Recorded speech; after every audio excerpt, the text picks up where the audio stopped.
మిత్రులారా, దీన్ని బందేడు చెట్టు అంటారు. ఈ బందేడు చెట్టు గురించి దీన్ని బండారని రకరకాల పిచ్చి మొక్కని కూడా అంటారు.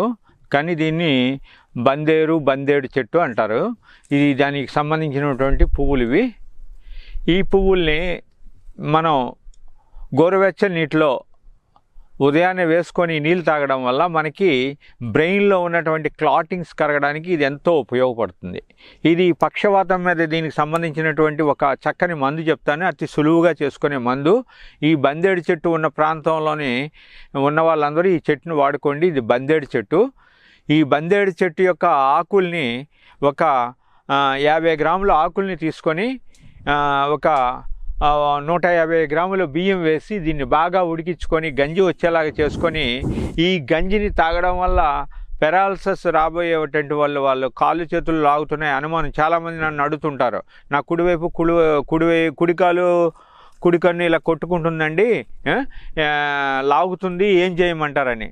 అటువంటి వాళ్ళు ఈ కషాయం తీసుకొని దాంట్లో ఒక 1/4 టీ స్పూను త్రికట్టు కలుపుకొని ఉదయం పూట సేవిస్తే ఒక వారం రోజుల పాటు మీకు పెరాలసిస్ రాకుండా నివారించుకోవడానికి ఇది చాలా చక్కని చెట్టు. ఇది ఒక పూర్వ వైద్యం సంబంధించిన విషయము.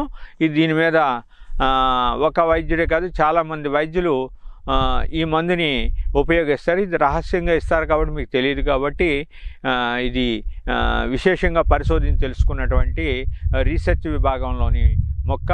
ఈ మొక్కని మీరు ఇలా వినియోగించుకోవచ్చు. దీనికి మరొకసారి చెప్తున్నాను, దీని బందేడు చెట్టు అంటారు. దీని ఆకులు తీసుకొని ఈ ఆకుల్ని ఒక 50 గ్రాములు కానీ 100 గ్రాములు తీసుకొని దానికి రెట్టింపు లేకపోతే 2 రెట్లు బియ్యం వేసి బాగా ఉడికించి గంజి తీసుకొని ఈ గంజిని మీరు త్రికట్టు చూర్ణం 1/4 టీ స్పూను త్రికట్టు అంటే 1/4 వంతు చెంచా టీ స్పూను త్రికట్టు చూర్ణం కలుపుకొని ఒక గ్లాసుడి గంజి తాగితే మీకు చాలా వరకు పెరాలసిస్ రాకుండా, అదేవిధంగా కాళ్ళకు ఉన్నటువంటి నొప్పులు సమస్యలు కూడా పరిష్కరింపబడతాయి.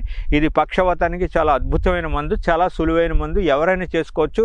అతి పేదవాళ్ళు కూడా మేము పేదవాళ్ళం అండి, మేము రాలేమండి అంటే మీరు ఎవరు రానవసరం లేదు నా దగ్గరికి.